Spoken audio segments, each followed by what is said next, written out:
வாழ்க வளமுடன், சுகம் சூழ்க. நற்பவி நற்பவி நற்பவி. கலியுகத்தில் கண்கண்ட தெய்வமாக ஆஞ்சநேயர் வணங்கப்படுகிறார்.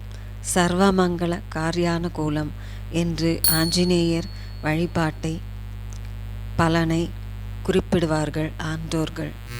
தன்னை வழிபடும் பக்தர்களுக்கு தன்னிடமுள்ள அனைத்து ஆற்றல்களையும் கொடுத்து மனதில் வலிமையை ஏற்படுத்துவார் ஆஞ்சநேயர் என்பது பக்தர்களின் நம்பிக்கை. சனிக்கிழமை செவ்வாய்க்கிழமைகளில் ஸ்ரீராமஜெயம் கூறி ஆஞ்சநேயருக்கு செந்தூரம் சாற்றி வழிபட்டால் பலன்கள் கிடைக்கும். ஆஞ்சநேயருக்கு வாலில்தான் சக்தி அதிகம் என்பதால் வாலில் சந்தனம் குங்குமம் பொட்டு வைத்து 48 நாட்கள் வழிபாடு செய்வதால் சிறந்த பலனை பெறலாம். இது அனைத்து நவகிரகங்களையும் வழிபடுவதற்கு சமமானதாகும்.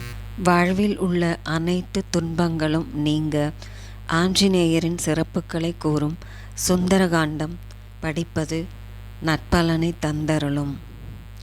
துன்பங்கள் அனைத்தும் தூசியாக பறந்தோடிவிடும்.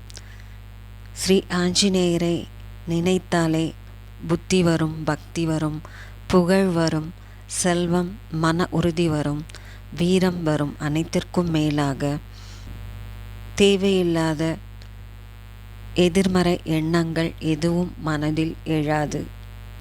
குடும்பத்தில் குதூகலம் உண்டாகும். உறவினர்கள் இடையே நட்பு அதிகரிக்கும். இதன் மூலம் குபேரனுக்கு இணையான வாழ்வை பெறல். ஸ்ரீ ஆஞ்சநேயரை யார் ஒருவர் பக்தியுடன் வணங்குகிறாரோ அவர்கள் மனம் தெளிவடையும். அவர்களால் சிறந்த முடிவுகளை எடுக்க முடியும். மேலும் ஆஞ்சநேயரின் முழு பலமும் அவருக்கு வந்து சேர்ந்துவிடும் என்பது ஐதீகம்.